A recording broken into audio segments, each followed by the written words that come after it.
Good afternoon, ladies and gentlemen. Welcome to the Good Times Restaurants Incorporated Fiscal 2023 Fourth Quarter and Year-End Earnings Call.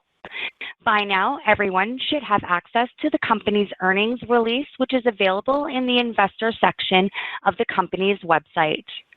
As a reminder, a part of today's discussion will include forward-looking statements within the meaning of federal security laws. These forward-looking statements are not guarantees of future performance, and therefore you should not put undue reliance on them. These statements involve known and unknown risks, which may cause the company's actual results to differ materially from results expressed or implied by the forward-looking statements. Such risks and uncertainties include, among other things, the market price of the company's stock prevailing from time to time, the nature of other investment opportunities presented to the company, the disruption to our business from pandemics and other public health emergencies, the impact and duration of staff constraints at our restaurants, the impact of supply chain constraints and inflation, the uncertain nature of current restraints, development plans, and the ability to implement those plans and integrate new restaurants, delays in developing and opening new restaurants because of weather, local permitting, or other reasons, increased competition, cost increase, or shortages in raw food material. Other general economic and operating conditions, risks associated with our share repurchase program, risks associated with the acquisition of additional restaurants, the adequacy of cash flows, and the cost and availability of capital or credit facility borrowings to provide liquidity, changes in federal, state, or local laws and regulations affecting the operation of our restaurants, including minimum wage and tip credit regulations, and other matters discussed under the Risk Factors section of Good Times Annual Report on Form 10-K for the fiscal year ended September 26, 2023, filed with the SEC and other filings with the SEC. During today's call, the company will discuss non-GAAP measures which they believe can be useful in evaluating our performance. The presentation of this additional information should not be considered in isolation or as a substitute for results prepared in accordance with GAAP, and reconciliation to comparable GAAP measures available in our earnings release. And now I would like to turn the call over to Ryan. Please go ahead, sir. Thank you, Krista, and thank you all for joining us on the call today. As mentioned, everyone should now have access to our fourth quarter earnings release and our 10-K filing. As with last quarter, the final quarter of the fiscal year delivered mixed results with continued strong performance at our Good Times brand, where we again posted another quarter of positive same-store sales. In addition to the positive sales, we were able to improve margins compared to the prior year, primarily through the benefit of lower food and packaging costs. Near the end of the fiscal year, as had previously been reported, we purchased 2 Good Times restaurants from prior franchisees.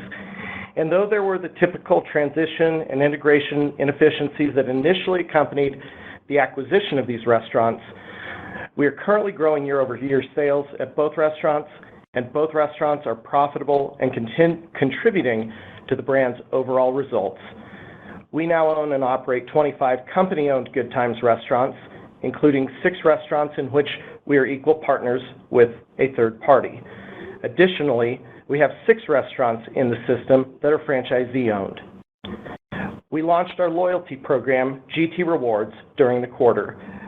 GT Rewards is a points-based loyalty offering that provides our guests an opportunity to earn deals and other rewards driven by their purchasing behavior.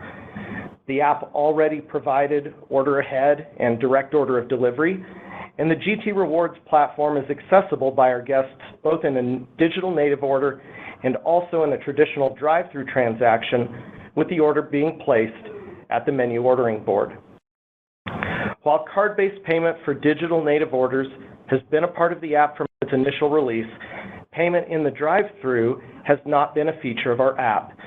We intend for the next major release of the app to incorporate the ability to link a credit or debit card or a Good Times gift card by which payment can be made in the drive-thru. In addition to our company-owned restaurants participating in the GT Rewards program, all of our franchisee-owned restaurants in Colorado also are currently participating in the program.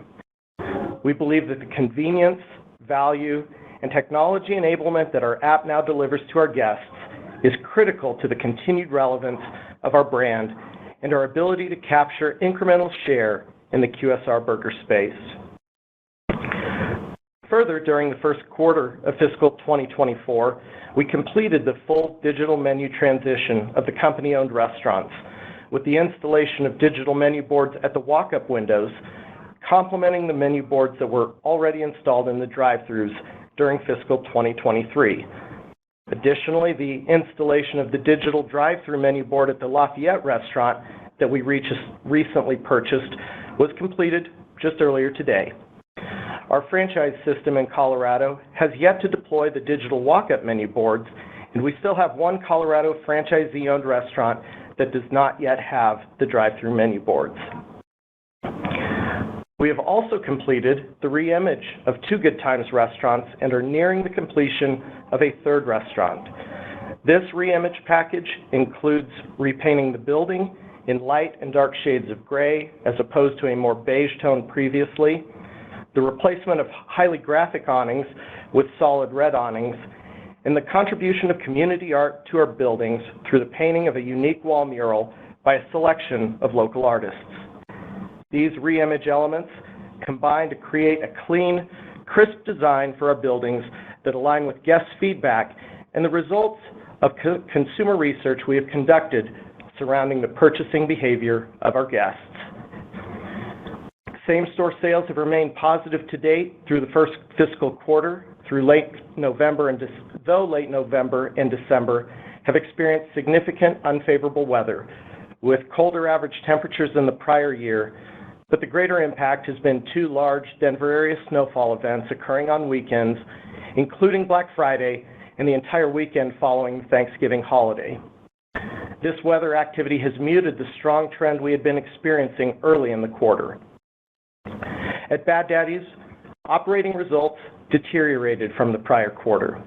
Reduced sales have impacted most other areas of the P&L with significant deleveraging effects in labor cost and other operating expenses.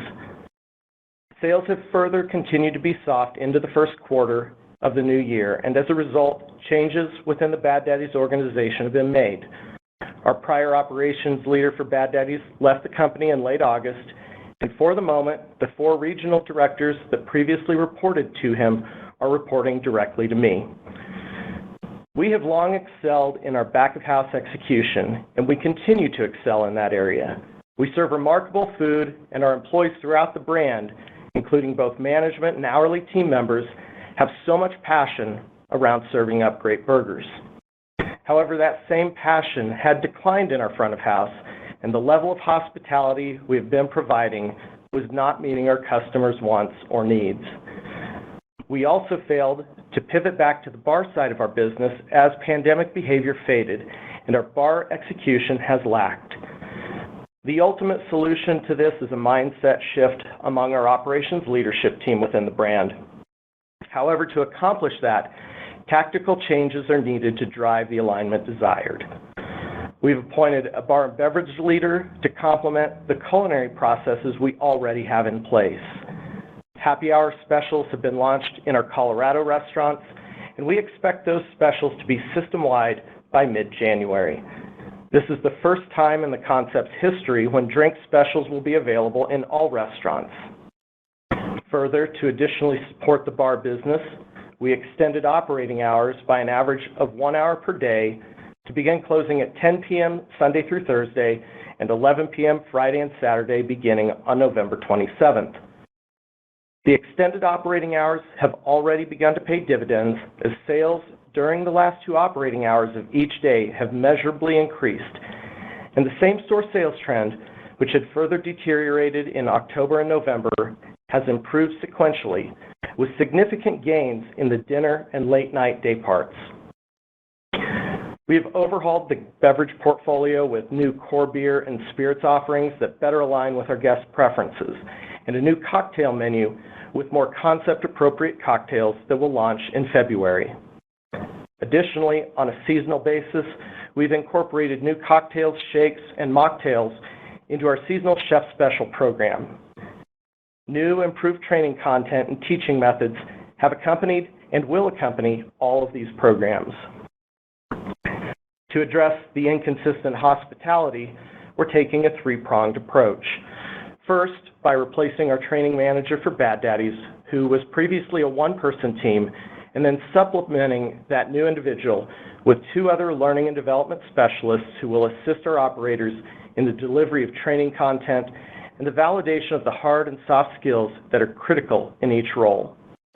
Resetting expectations and standards of our multi-unit leaders and resystematizing their roles with appropriate tools, systems, and accountability that had become lacking and was resulting in lower than desired standards in the front of the house.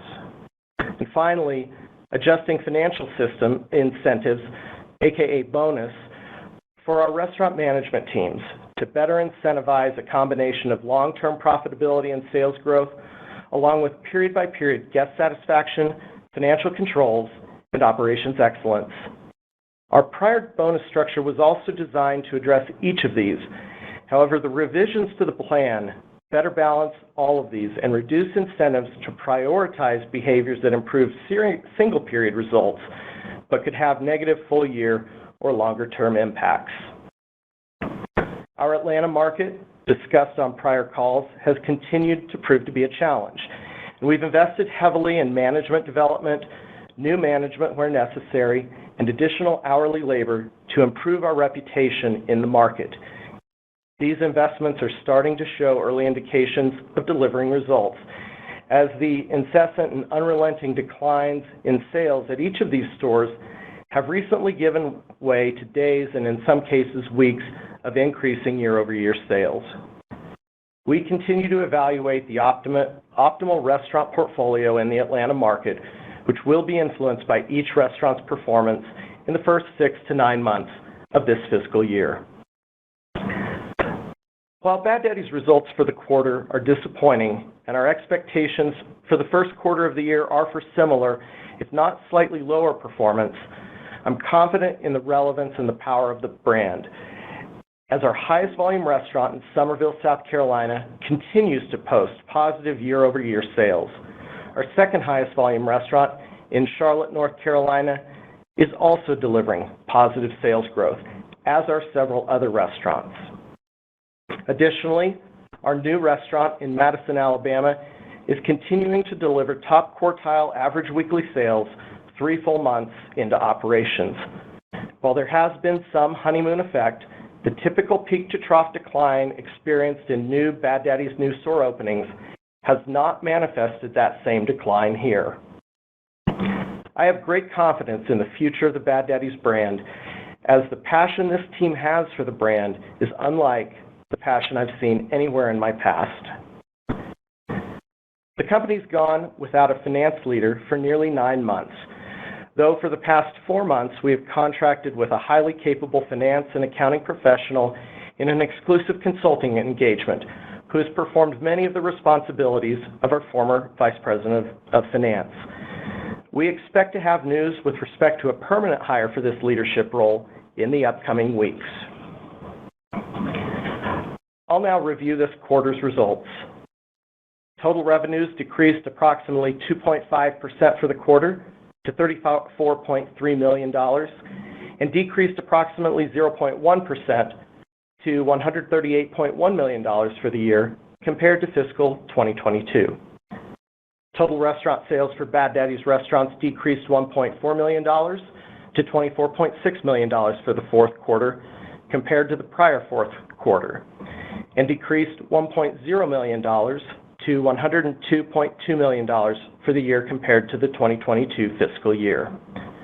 The sales decline was a combination of reduced sales associated with the closure of the Cherry Creek restaurant earlier in the year, the temporary closure of approximately 3 weeks during the third quarter for the remodel of the formerly franchised Greenville, South Carolina restaurant, and the decline in same-store sales of 4.9% during the quarter, with 39 Bad Daddy's restaurants in the comp base at the end of the quarter. Menu prices during the quarter were approximately 4.4% higher than the prior year. We expect same-store sales to be mid-single-digit negative for the first quarter of fiscal 2024. Cost of sales at Bad Daddy's were 31.8% for the quarter, a 100 basis point decrease from last year's quarter, with benefits from costs versus 2022 across our basket. Though there's some upward pressure on beef, we believe there is otherwise some general stability in our commodity basket and expect similar results in Q1. Experts continue to predict that beef prices will likely rise over the next 12 to 18 months from their current level, which is already slightly elevated from a long-term historical perspective. Bad Daddy's labor costs increased by 310 basis points compared to the prior year quarter to 36.3% for the quarter. This increase as a percentage of sales reflects higher wage rates, higher levels of staffing compared to 2022, the deleveraging impact of lower sales on management costs, and additionally reflects post-opening labor inefficiencies and extended training team presence in our new restaurant in Madison, Alabama. Occupancy costs at Bad Daddy's decreased 20 basis points to 6.2%. Other operating costs at Bad Daddy's increased by 50 basis points compared to the prior year quarter to 15.2% for the quarter, primarily the result of the deleveraging impact of lower sales on certain fixed costs. Overall, restaurant-level operating profit, a non-GAAP measure for Bad Daddy's, was approximately $2.6 million for the quarter, or 10.6% as a percent of sales, compared to $3.4 million, or 12.9% last year. Total restaurant sales for company-owned Good Times restaurants increased by approximately $0.6 million to $9.5 million for the fourth quarter compared to the same prior year fourth quarter, and increased $1.0 million to $35.0 million for the year compared to the 2022 fiscal year. The average menu price increase for the quarter was approximately 6.8% over the same prior year quarter. Same-store sales increased 2.4% for the quarter. Sales growth accelerated early into the new quarter, but as mentioned earlier, has softened on unfavorable weather comparisons. Food and packaging costs for Good Times were 30.5% for the quarter, a decrease of 180 basis points compared to last year's quarter. As was the case with Bad Daddy's, the longer-term forecast indicates resumed pressure on beef prices from current levels. Total labor costs for Good Times increased to 33.1%, a 120 basis point increase from the 31.9% we ran during last year's quarter, due primarily to higher wage rates driven by overall labor market pressure in Colorado and the 8% increase in the statutory minimum wage in Denver. Occupancy costs at Good Times were 8.2%, an increase of 40 basis points from the prior year quarter, primarily driven by higher real estate taxes. Good Times' other operating costs were 12.0% for the quarter, a decrease of 70 basis points. Restaurant-level operating profit for Good Times increased by $0.1 million for the quarter to $1.5 million. As a percent of sales, restaurant-level operating profit increased by 90 basis points versus last year to 16.2%, due primarily to higher sales and the improvement in food and packaging costs. Combined general and administrative expenses were $2.0 million during the quarter, or 6.1% as a percent of total revenues. The decline in G&A costs is primarily attributable to the reduction in legal and professional fees incurred in the prior year associated with litigation defense. We continue to expect for general and administrative costs to run at approximately 7 to 7.5% of sales on a full year basis, with some of the additional support personnel detailed earlier in this call. We recorded impairment charges of approximately $0.5 million, primarily related to the Greenville, North Carolina restaurant, which has long been marginally profitable but has seen some trade area deterioration over the past 6 months. Our net loss to common shareholders for the quarter was $0.3 million, or a loss of 2 cents per share, versus net loss of $1.3 million, or 10 cents per share, in the fourth quarter last year. Approximately $0.3 million of income tax benefit was recognized during the quarter. Adjusted EBITDA for the quarter was $1.1 million, compared to $0.9 million for the fourth quarter of 2022. We finished the quarter with $4.2 million in cash and approximately $0.8 million of long-term debt. With that, Krista, we will open the call for questions. If you would like to ask a question, please press star followed by the number 1 on your telephone keypad. And if you would like to withdraw your question, again, press star 1. We'll pause for a moment to compile the Q&A roster.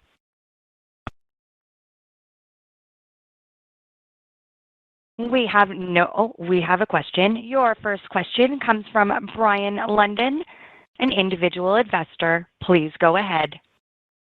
Hi, Ryan. Just a quick question on the Good Times brand. You guys invested money, and it seems like you're reaping some of the benefits of improving the stores. Do you think there's any opportunity for growing the Good Times restaurant, or looking, forward over the next 2 or 3 years? I think the challenges associated with that in the immediate future are we have a large presence here in the Colorado market, and real estate prices combined with wages decrease the attractiveness of doing so. And I think it's a bit of a big bet to jump to another market. With that, I would say we continue to believe in the Good Times brand, and I would say that if we continue to see strong sales that accompany the investments that we've made and the continued investments that we will make in some of the light refreshes, the remodels that I described earlier in the call, the possibility exists for future development of that brand.